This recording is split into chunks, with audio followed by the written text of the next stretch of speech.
আপনি কোথায় যাচ্ছেন? কাজ করতে চাইতেছি বাজান। কাজে যাচ্ছেন মানে? বাবারে, আমার তো গরিবের সংসার, আর আমার তো কোনো ছেলে নাই। এই লেগে আমি কাজ করি, কাজ করে এই সংসারটা চালাই। আমার মাইয়ার পড়ার খরচ এটাও আমি কাজ করেই চালাই। তারপরে তুমি আসো, তো তুমি যাও, বাড়ি যাও। একটা কথা বলবো আপনাকে। ক বাবা। আপনাকে কাজে যেতে হবে না, এখন থেকে আমি কাজে যাব, আপনি বাসায় বসে থাকবেন। শুধু আপনি না, আপনার মেয়ের পড়াশোনার দায় দায়িত্ব আমার। কি কইতেছ তুমি? তুমি হইলো আমার বাড়ির মেহমান, আমার মাইয়ার জামাই। তুমি কেন কাজ করবা? আমি কাজ করুম, তুমি যাও, বাড়িতে যাও। মা, এটা কি বললেন আপনি? আজকে যদি আমি আপনার ছেলে হতাম, তাহলে আমি কি আপনাকে কাজ করতে দিতাম? আমি তো কাজ করে সংসার চালাইতাম। আমাকে ছেলে ভাবুন না। আপনি বাড়িতে যান, আমি যে কোনো একটা কাজের ব্যবস্থা করে নেব। সেটা তো বুঝলাম, তুমি এইখানে নতুন, তোমারে কে কাজ দিব কও? কাজ কই পাইবা? মা, আল্লাহর দুনিয়ায় কোথাও না কোথাও একটা কাজের ব্যবস্থা হয়ে যাবে। আল্লাহ যেহেতু আমাদের তৈরি করছে, রুটি রুজির ব্যবস্থাও সেই করে দেবে। আপনি চিন্তা করবেন না, কোনো না কোনো ব্যবস্থা হয়ে যাবে। বাবারে, একটা কথা বলি, যদি কিছু মনে না করো। বলুন না। জন্ম, মৃত্যু, বিয়া, এই তিনটা হইল আল্লাহর হাতে। যার সাথে যার বিয়াটা লেখা থাকে, সেইখানে তার বিয়া হয়। তুমি আমার মাইয়াডারে বিয়া করছো, এখন তুমি মানো আর নাই মানো, আমার মাইয়াই কিন্তু তোমার বউ। আর বাবা, আমার তো এই দুনিয়াতে কেউ নাই, খালি ওই মাইয়াডা। আমি আল্লাহর কাছে কইতাম, হায় আল্লাহ, আমার মাইয়ার যেন আমি একটা ভালো পোলার হাতে তুইলা দিতে পারি, তাইলে আমি মইরাও শান্তি পাব। আল্লাহ মনে হয় আমার সেই কথাটা শুনছে। আল্লাহ ভরসা, সব ঠিক হয়ে যাবে। আপনি চিন্তা করবেন না, এখন থেকে সংসারের সব দায়িত্ব আমার। আপনি বাসায় যান তো, বাড়িতে যান। কি কইতেছ? আজকে অন্তত যাই। আমি বলছি না কিছু করতে হবে না, আপনি যান। কাজ আমি বের করে নেব, সব দায় দায়িত্ব আমার, বললাম তো। আচ্ছা ঠিক আছে, আল্লাহ ভরসা।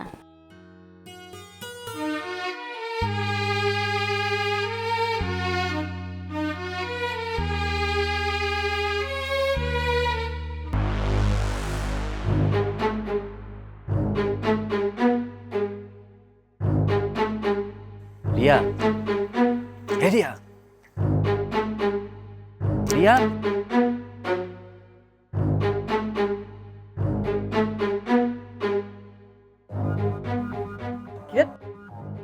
তুই আবার রিয়ার ঘর থেকে বেরোলি? তোরে কতবার কইছি তুই ওর এই বাড়িতে থাকবি, কিন্তু ওর রুমে থাকবি না। আশেপাশে থাক সমস্যা না, কিন্তু রুমে থাকুন যাবো না। কিন্তু তোরা রাইতের বেলা এক রুমে ছিলি, তার মানে তোরা দুজনে মিলে। আর একটা কথা বলে না, তোরা খুন করে ফেলবো। তুই এখানে আসছিস কেন? জানেন দেখা। এইটা আপনি কি করলেন? আমার বন্ধুর গায়ে হাত দিলেন কেন? চুপ থাকেন, আপনার কথা কইেন না। সবকিছুর মধ্যে কথা বলানোর দরকার নাই। আই, তোরে আমি স্পষ্ট ভাষায় কইতাছি, তুই আর আমার বাড়িতে আইবি না। তোর আমি চিনি না। এইটা আপনি কি করলেন? আপনি তোকে ভালোবাসেন। হ, ভালোবাসতাম, অহন আর বাসি না। কেমনে বাসুম? ভালোবাসার জন্য এখন ভালো মানুষ দরকার হয়, কোনো অমানুষের ভালোবাসা যায় না। আর এরকম একটা খারাপ মানুষের সাথে আপনার বন্ধুত্ব কেমন করে হয়? আপনি এগোর সাথে মিশেন কেন? দেখেন, আমি আপনার একখান কথা কই, এই যে খুব বন্ধু বন্ধু করতেছেন না, একদিন দেখেন এই বন্ধু হয়ে আপনার লগে এমন বেইমানি করবো, আপনার জীবনে একটা বড় ক্ষতি করে দিয়ে যাবো। কথাটা মনে রাখেন।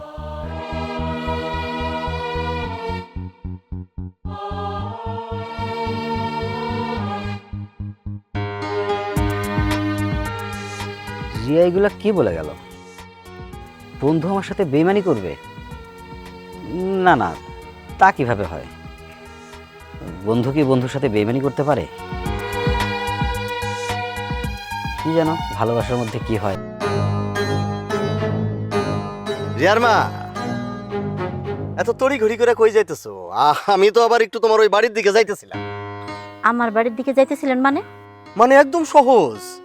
শোনো রিয়ার মা, এমনিতেই তোমার অভাবের সংসার, তারপরে মাইয়াডারে বিয়া দিলা একটা বেকার পোলার হাতে।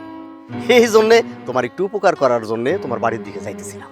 তা কি উপকার করবেন আপনি শুনি?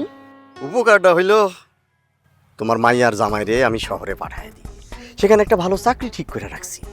তোমার জামাই শহরে থাকবো, চাকরি করব। আর তুমি তো সবই জানো, আমারে দেখাশোনা করার মতো কেউ না হয়। তোমার মাইয়া মাঝে মাঝে আমার বাড়িতে আমার একটু কাজ কাম কইরা দিল, মাঝে মাঝে আমার একটু সেবা যত্ন করলো। তোমার তো বয়স হয়েছে, তুমি তার এখন কাজ কাম করতে পারো না, তাই আর কি। আমারে নিয়া দেহি আপনার ভালোই চিন্তা। এটা তুমি কি কইলা রিয়ার মা? চিন্তা হইব না কেন? আমি তো তোমাদের সবাইরে নিয়ে চিন্তা করি, বিশেষ কইরা তোমারে, বুঝো নাই? ভালোই কইছেন। শিয়াল আইছে আমার কাছ থেকে মুরগি ধার নিতে। আপনি যে কেমন মানুষ এই গ্রামের সকলতে সেটা জান। একটা কথা কই, ভালো হয়ে আছেন, বয়স হয়েছে না, চুল পাকছে, এক পা কব্বরে গেছে, নামাজ পড়েন, আল্লাহরে ডাকেন, কত যায় না, কখনকার ডাক আসে।